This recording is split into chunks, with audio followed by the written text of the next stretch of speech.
Chapter 63, second part of Don Quixote from Cervantes that treats about the Morisco Ricote. Of the mishap that befell Sancho Panza through the visit to the galleys, and the strange adventure of the fair Morisco.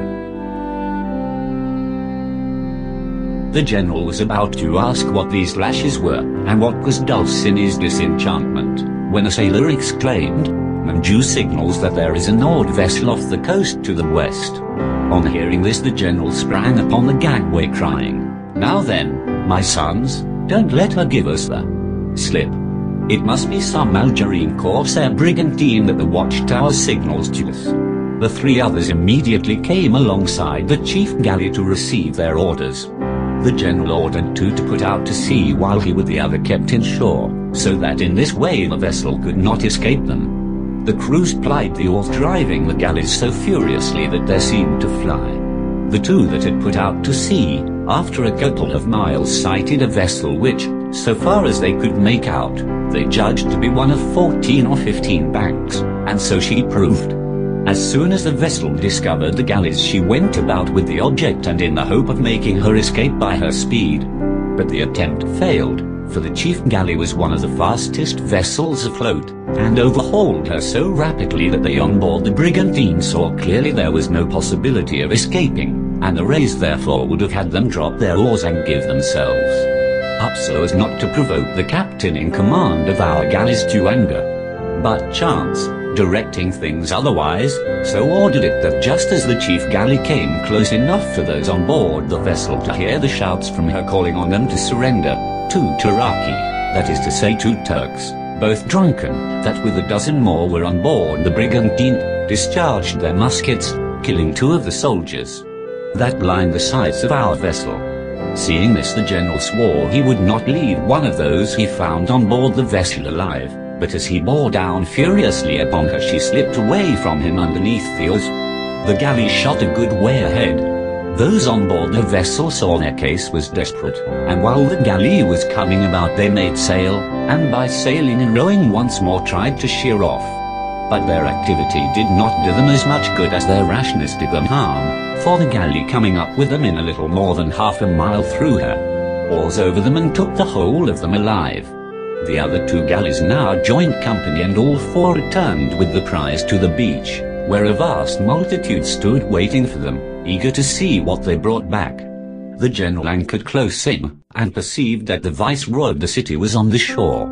He ordered the skiff to push off to fetch him, and the yard to be lowered for the purpose of hanging forthwith the rays and the rest of the men taken on board the vessel, about 36 in number, all smart fellows and most of them Turkish musketeers. He asked which was the race of the brigantine, and was answered in Spanish by one of the prisoners, who afterwards proved to be a Spanish renegade. "This young man, senor, that you see here is our race," and he pointed to one of the handsomest and most gallant-looking youths that could be imagined. He did not seem to be 20 years of age. "Tell me, dog," said the general, "what led thee to kill my soldiers, when thou sawest it was impossible for thee to escape?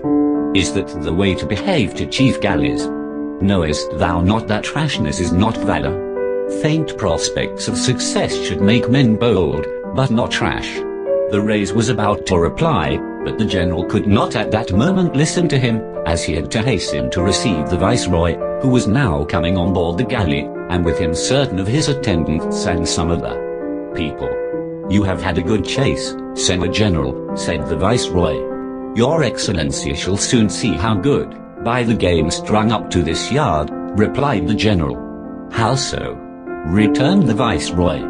"Because," said the general, "against all law, reason, and usages of war they have killed on my hands 2 of the best soldiers on board these galleys, and I have sworn to hang every man that I have taken, but above all this youth who is the race of the brigantine," and he pointed to him as he stood with his hands already bound and the rope round his neck, ready for death. The viceroy looked at him, and seeing him so well favored, so graceful, and so submissive, he felt a desire to spare his life, the comeliness of the youth furnishing him at once with a letter of recommendation. He therefore questioned him, saying, "Tell me, Rays, art thou Turk, Moor, or renegade?" To which the youth replied, also in Spanish, I am neither Turk, nor Moor, nor renegade. What art thou, then? Said the viceroy. A Christian woman, replied the youth. A woman and a Christian, in such a dress and in such circumstances. It is more marvelous than credible, said the viceroy. Suspend the execution of the sentence, said the youth. Your vengeance will not lose much by waiting while I tell you the story of my life.